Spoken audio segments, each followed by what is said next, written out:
Hello, guys. Good morning. Welcome to your first podcast.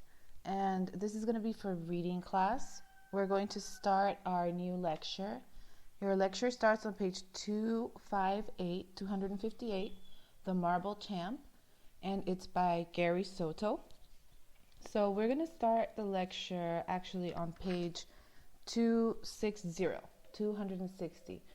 And we're going to get right into it. I'm going to read it for you, and I want you to follow the lecture with your book as I read, and then you can feel free to come back and listen to it again or look at the subtitles. They're both in English and in Spanish, so that will be a tool for you to use so you can really truly understand what's going on in this story.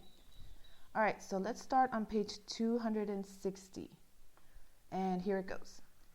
Lupe Medrano, a shy girl who spoke in whispers, was the school's spelling bee champion, winner of the reading contest at the public library 3 summers in a row, blue ribbon awardee in the science fair, the top student at her piano recital, and the playground grand champion in chess.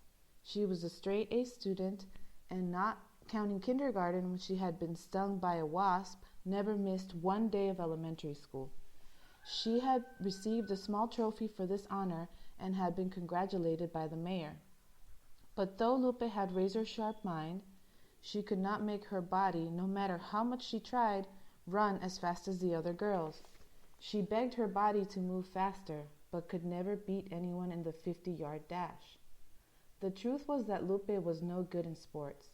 She could not catch a pop-up or figure out in which direction to kick the soccer ball. One time she kicked the ball at her own goal and scored a point for the other team. She was no good at baseball or basketball either, and even had a hard time making a hula hoop stay on her hips.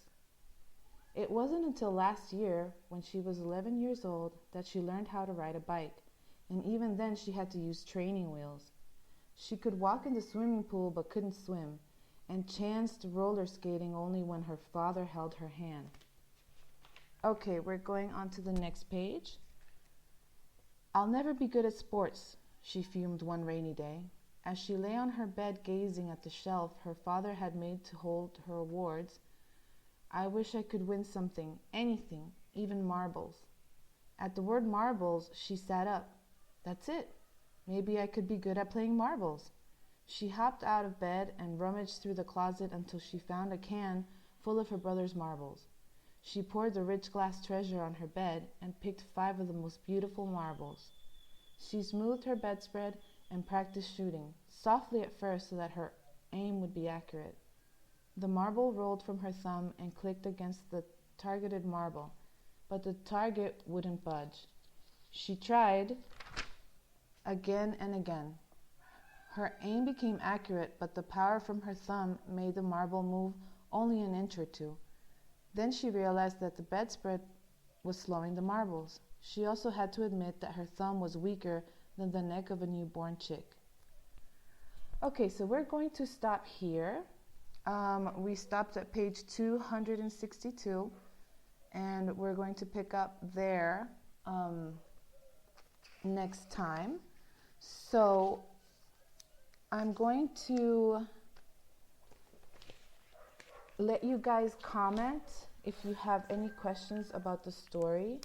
I would like you to at least comment with your name or initials so that I know that you listened to the podcast and followed the lecture. And we will be discussing the story through the comment section of the video podcast. So I hope you have a great day full of peace and love. Be good, have fun, and I'll talk